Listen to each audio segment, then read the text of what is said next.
subscribe to our channel and press the bell icon. و طالبات سر عبدالستار خان اس YouTube channel میں آپ تمام کا استقبال ہے۔ 11ویں اردو جماعت 11ویں کی 7ویں غزل ہے۔ چلیے سب سے پہلے جان پہچان کی مدد سے پیش درس مکمل کریں گے، اس کے بعد اس غزل کا مطالعہ کر کے اسے سمجھیں گے، اشعار کی تشریح کریں گے۔ رؤف خیر کا اصل نام محمد عبدالرؤف اور تخلص خیر ہے۔ ان کی پیدائش 5 نومبر 1948 کو حیدرآباد دکن میں ہوئی۔ انہوں نے پی ایچ ڈی کی ڈگری حاصل کی۔ وہ گورنمنٹ جونیئر کالج ورنگل میں اردو کے لیکچرر ہوئے۔ ان کی تصانیف میں اقرا، ایلاف، شہداب، شعری مجموعے، بچشم خیر، اقبال بچشم خیر، خط خیر دکن کی چند ہستیاں، تنقیدی مجموعے اور خنتار اقبال کے فارسی خطات کا منظوم ترجمہ منظر عام پر آ چکے ہیں۔ رؤف خیر کا شمار جدیدیت کے نمائندہ شعراء میں کیا جاتا ہے۔ کلام کی صلابت اور پورے اعتماد لہجے نے انہیں بہت جلد ممتاز جدید شاعروں کی صف میں کھڑا کر دیا۔ ان کے کلام میں غزلیں، نظمیں، آزاد نظمیں، سونیٹ، ترائل، ایک فرانسیسی صنف سخن، سبھی رنگ ملتے ہیں۔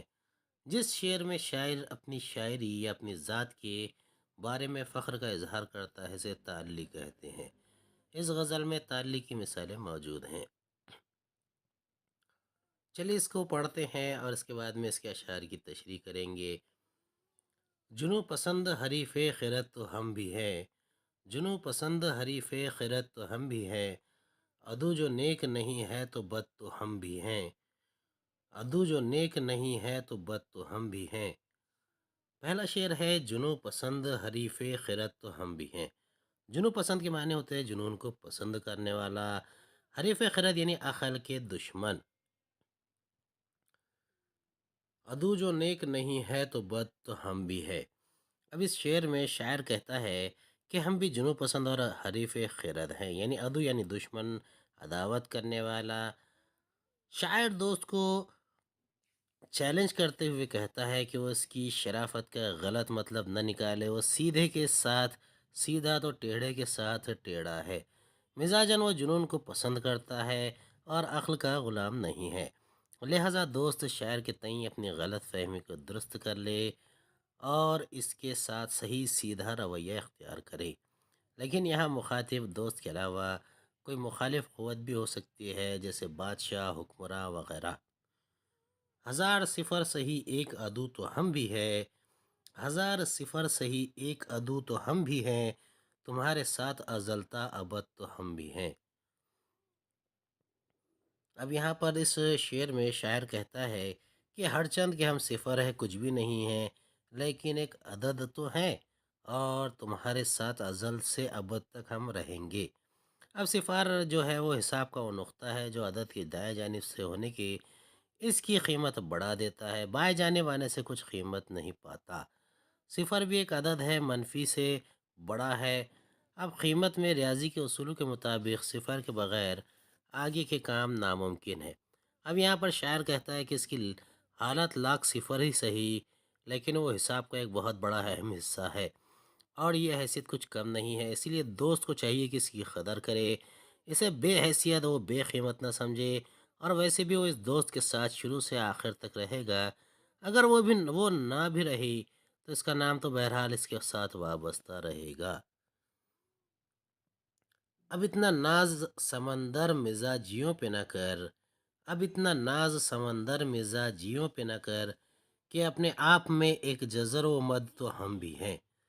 اب سمندر مزاجی نے سمندر کا سا مزاج رکھنے والا، مراد بار بار تبدیل ہونے والا۔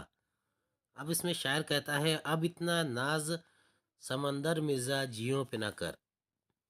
یہاں پر شاعر دوست کا مزاج پل پل بدلنے والا ہے، یعنی سمندر سے اسے تشبیہ دی گئی ہے، کبھی تولا کبھی ماشا، غیر مستقل مزاج ہے، اور اس خرابی پر شرمندہ ہونے کی بجائے وہ اسے اپنی خوبی سمجھتا ہے۔ شاعر اسے اپنا اس مزاج سے آگاہ کر رہا ہے جسے شاید دوست جانتا نہیں، جو وقت پڑنے پر بدل سکتا ہے۔ اس کی شخصیت میں مد و جزر کی کیفیتیں نہاں ہیں جنہیں دوست کے معاملے میں برتنے سے گریز کرتا رہا ہے۔ ہم اپنے آپ سے آگاہ اس قدر تو نہ تھے، ہم اپنے آپ سے آگاہ اس قدر تو نہ تھے، چلو نشان ہے رشک و حسد تو ہم بھی ہے۔ اب شاعر اس شعر میں کہتا ہے کہ ہم اپنی آپ سے آگے ہم اپنی حیثیت سے کچھ زیادہ واقفیت نہیں رکھتے۔ شاعر ایک سیدھا سادہ انسان ہے، اپنے آپ کو چھوٹا یا بڑا انسان نہیں سمجھتا، کسی کے لین دین میں کوئی مداخلت نہیں کرتا، لیکن جب پتہ چلتا ہے کہ دوست اس سے رشک و حسد کرتا ہے تو بجائے دوست سے شکوہ کرنے کے اس کا شکریہ ادا کر رہا ہے۔ اس کی اس حرکت سے شاعر کو کم از کم یہ تو پتہ چلا کہ وہ ایک باصلاحیت اور با کردار انسان ہے جسے لوگ حسد کرتے ہیں۔ اب یہاں پر لفظ چلو مکمل فقرے کو ظاہر کر رہا ہے، یعنی چلو اچھا ہوا۔ گلا نہیں ہے اگر تم پہ کھل نہیں پائے، گلا نہیں ہے اگر تم پہ کھل نہیں پائے، خود اپنے آپ سے ہی نہ بلد تو ہم بھی ہے۔ اب یہ کھل نہ پانا ایک محاورہ ہے، یعنی اپنے آپ کو ظاہر نہ کرنے پانا یا واضح نہ کرنے پانا۔ نابلد کے معنی ہوتے ہیں ناواقف۔ گلا نہیں ہے اگر تم پہ کھل نہیں پائے، خود اپنے آپ سے ہی نہ بلد تو ہم بھی ہے۔ کبھی کبھی ایسا ہوتا ہے کہ انسان اپنے اندر موجود خوبیوں اور صلاحیتوں سے شعوری طور پر واقف نہیں ہوتا۔ یہی حال نقائص اور کمزوریوں کے معاملے میں بھی ہوتا ہے۔ شاعر کی کسی کمزوری کے ظاہر ہونے پر دوست خفا ہو گیا کہ اس نے دوست کو پہلے سے آگاہ کیوں نہیں کیا۔ شاعر کے مطابق دوست کا اعتراف وجہ ہو سکتا ہے، لیکن اسے اپنے آپ سے شکوہ نہیں ہے، کیونکہ وہ خود اپنے آپ سے اچھی اور پوری طرح سے واقف نہیں ہے۔ کوئی ہمیں نظر انداز کر نہیں سکتا، کوئی ہمیں نظر انداز کر نہیں سکتا، سخنوری کے گل سرسبد تو ہم بھی ہے۔ سخنوری یعنی شاعری، گل سرسبد یعنی پھولوں کی ٹوکری میں سب سے اوپر والا پھول مراد نمایاں۔ اب سبد کے معنی ہوتے ہیں ٹوکری کے۔ کوئی ہمیں نظر انداز کر نہیں سکتا، سخنوری کے گل سرسبد تو ہم بھی ہے۔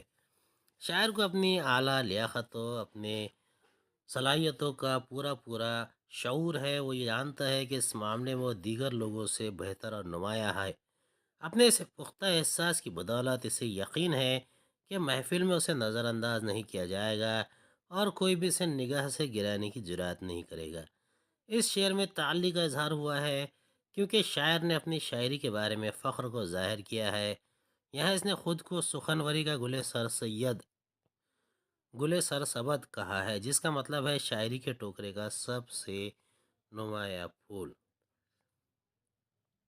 ہے مہرباں بہرحال اپنے یاروں پر، ہے مہرباں بہرحال اپنے یاروں پر، مخالفین کے رد میں اشد تو ہم بھی ہے۔ ہے مہرباں بہرحال اپنے یاروں پر، مخالفین کے رد میں اشد تو ہم بھی ہے۔ اب اشد کے معنی ہوتے ہیں بہت زیادہ شدت سے کام کرنے والا، یعنی یہاں پر شاعر کہتا ہے کہ اپنے یاروں پر مہربان ہے، اپنے مخالفین کی شدید مخالفت جھیل رہے ہیں۔ عشق و محبت کے سچے دلی جذبات رکھنے والا شاعر جب دوست پر مہربان ہوتا ہے، یعنی اس پر فدا ہوتا ہے، تو رقیب پیچ و تاب کھانے لگتے ہیں اور شاعر کے خلاف سازشیں رچنے لگتے ہیں۔ شاعر ان کی زد میں بری طرح آ جاتا ہے۔ پڑے ہیں خیر، پڑے ہیں خیر دکن میں تو چشم کم سے نہ دیکھ، پڑے ہیں خیر دکن میں تو چشم کم سے نہ دیکھ، اگرچہ میر نہیں سند تو ہم بھی ہے۔ اب یہ چشم کم سے دیکھنا یعنی کمتر سمجھنا اس کے معنی ہوتے ہیں۔ اب یہاں پر شاعر اپنے اہل دکن ہونے کی طرف اشارہ کرتے ہوئے کہتے ہیں کہ دکن میں بہت سارے شعراء پڑے ہوئے نظر آئیں گے، بشرط یہ کہ تو چشم کم سے نہ دیکھے، یعنی کم نظر سے نہ دیکھے۔ ہاں ان میں میر تقی میر جیسے تو نہیں ہے، لیکن ہم تو ہے نا۔ اس شعر میں بھی شاعر نے تعلی سے کام لیا ہے اور شاعر کے میدان میں خود کو سند ہونے کا دعویٰ کیا ہے اور خود کے تسلیم ہونے کے قابل بتایا ہے۔ اس شعر میں شاعر نے دکن کے شعراء کو شمالی ہند کے شعراء کے سامنے رکھتے ہوئے انہیں کسی بھی درجہ کمتر نہیں مانا ہے۔ شہنشاہ غزل میر تقی میر کا تعلق دہلی و لکھنؤ سے تھا۔ شاعر نے خود کو ان ہی کے ہم پلہ کہتے ہوئے تعلی کا اظہار کیا ہے۔ امید ہے آپ کو ہماری یہ غزل سمجھ میں آئی ہوگی۔ اگلے ویڈیو میں دوبارہ ملاقات ہوگی۔ خدا حافظ۔